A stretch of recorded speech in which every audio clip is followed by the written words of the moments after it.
Well, now that spring is here, you might be wondering how to cook all those veggies from the garden or that you picked up at the farmer's market. And we've got the perfect recipe that will also please fans of Mexican cuisine. Steak and carrot tacos are what's for dinner. And joining me now is Chef Vinny from the Cook Station.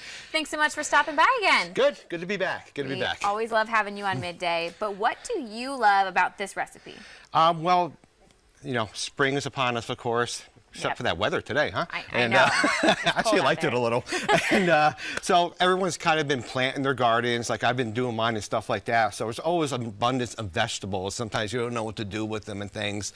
And then there's always like something in your fridge or freezer you're like, oh, it's been in there too long. Let me cook it. And for my case, a lot of times I have like extra steak in my freezer. So I take it out, defrost it. I'm thinking what I can do with it. And I always have like corn or flour tortillas in my fridge because I just love using them a lot. And so one great thing is like a lot of people like to grow carrots. If you don't grow carrots, and I love carrots so much. You can go to your farmer's market or your local grocery store and get them. And the good thing about this recipe here, the carrots are really the base of the taco because all the seasoning is on the carrots, like the cumin, the salt and pepper, everything's on there. And you pretty much just roast them in your oven at 450 degrees for about 20 minutes. All depends on the size of the carrot and everything. And then you kind of like let them cool off and then reheat them back up. And the thing with the steak is you just salt and pepper the steak. You can use a skirt steak, or in this case I have a flat iron steak here. I just salt and peppered it. I seared it, put it in the oven, cook it to about medium rare, medium, whatever doneness you like really. Yeah. And that's really the main components of this. It's not a lot, you know. It's a nice healthy one to have. And what I do is I like to throw my tortillas right in the pan here, get them nice and heated up. Okay. And How long do they usually need to be in there? Oh, not that long. As long as your pan is nice and hot, probably like 20 seconds, and that's it. That's it, really. So pay attention. Yes. Or you can always like throw them on the grill. So as you can see, it's like it browns up very nicely. All right, so you got your nice brown tortilla here. And so you got your carrots here, which I'm just going to just toss in here real quick. Just want to heat them up real quick.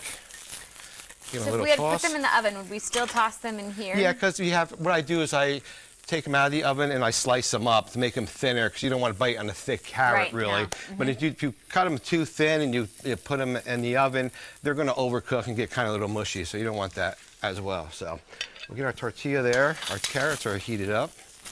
Nice. That just took a couple seconds again. That's it. So we're just going to put our carrots. And I love using like these tricolor carrots. They're just very colorful and they're great. Those are some fancy looking carrots. They are. Then we got our steak right here. So we're just going to give this a nice slice. All right. Remember, folks, slice it against the grain, not with the grain. All right. It'll make it tough. Against the grain, not with the grain. Got it. All right. So we're just going to layer this right on the side over here. So we're going to make this look nice and pretty first. And then, of course, you're going to roll it up and eat it. Right. All right, so then we have like your little side items here. Of course, you got your sour cream you can put on the side, fresh cilantro, fresh jalapenos, and I'll throw some tomatoes up on here. Delicious. Little scallions, and then I got my little queso cheese right here. We'll just put a little queso on there. Oh, I love that. All right, and then of course we got to throw a little bit more cilantro on top. And you pretty much have a nice, healthy taco right there, you know. And it looks gourmet. The way you plated that looks absolutely beautiful. Perfect, you know? You are going to impress your friends again. The recipe that we were looking at, how many does that feed? That one's there about 4 people. Okay. Oh, nice. Yeah. Get a lot of servings out of it. And if we didn't have carrots, is there another vegetable that we could toss in there? You can put peppers in there if you like. You know, I suggest like a firm vegetable so it doesn't get too mushy. But really, if you don't want to do any of that, you can just chop up some nice tomatoes and just throw tomatoes in there. You don't got to even heat the tomatoes up really, because the steak, when you roll it up, it'll heat the tomatoes itself. You can throw any vegetable you really want in there. Some people, you might want to get a little crazy and put some like hotter peppers in there maybe if you like. Or you can put some celery in there. It's just so many components you can put in there. You can put kale in there if you like, different lettuces and stuff like that. I feel like this is one of those recipes that you can really adapt to what you have in your fridge. Or if you know someone who's vegetarian, we can just put more veggies in there, eliminate the steak. I forgot my lime. Oh, we got to get a little bit of fresh lime in there. There we go. Absolutely beautiful. We're just missing the margarita now. We'll do that next show. We will do that next show. I can't wait for a good margarita. Thank you so much for stopping No problem. in, It's great. And of course, if you want to try Chef Vinny's cooking for yourself, you're in luck. He's hosting an Italian night at the Cook Stations Cafe April 17th. Plus, all May classes went on sale yesterday. They have been selling out in recent months. So go grab your tickets now. Of course, for today's recipe, you can head on over to foxcarolina.com. And now,